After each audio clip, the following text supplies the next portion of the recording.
that many of us have forgotten. At the moment, with all this credit crunch, etc., that you find, there's one business, I don't know here, but down south, that's thriving at the moment, and that's the old age pensioners' homes. To place your parents in a home, it's big business. One person, they were charging him approximately £800 a week to keep him in a home. £800 a week. Tasawwaru hada, think about this. Paying to have your parents just put away from you. Sounds strange, but you know, many of us Muslims, or some of us Muslims, are following exactly the same methodology of thought.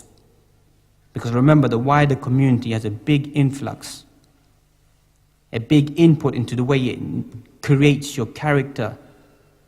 Thus, I'm not very startled at times to find that people with short thobes and flowing beards and faces covered, that sometimes you find vile, vulgar, repulsive language coming out of their mouths, and even cursing and swearing towards their parents. It's not surprising. Shouldn't be something surprising, because the whole culture breeds this concept of separating oneself from one's parents. That I am a man in my own right.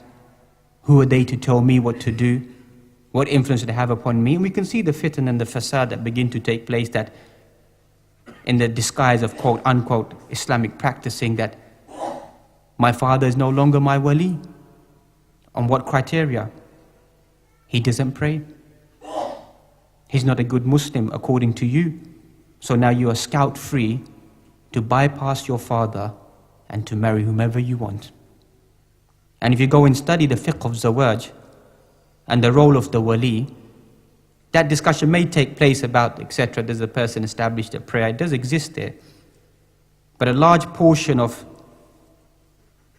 the ownership of the wali remains upon the experience of life.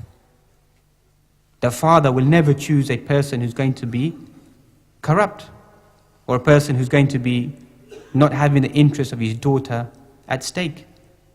So the experience of life gives that father, that wali, that ability.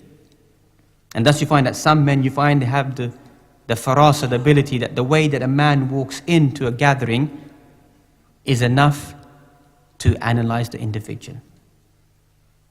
And you can see what I'm referring to. If you find a young Muslim boy with his pants hanging down below and walking in and strolling in, you can just, in 10 seconds, analyze what the lifestyle and the behavior and the character of this individual is. So we want to return back to not just talking about fine creed and fine implementation of sunnah, but fine character as well. Especially those individuals that many ulama have mentioned or highlighted, that the sabab, the reason for you being in existence, in terms of the natural process of birth, etc., is your parents. So something has to be returned back to them. And as any basic elementary student of the Quran knows, that wherever Allah subhanahu wa ta'ala mentions the concept of tawheed and worship and ibadah, we'd also mention something else. وَقَضَى رَبُّكَ أَلَّا تَعْبُدُوا إِلَّا إِيَّاهُ وَبِالْوَالِدَيْنِ إِحْسَانًا. Strange, isn't it? We always emphasize about tawheed, and then we forget to miss the ending of the ayah.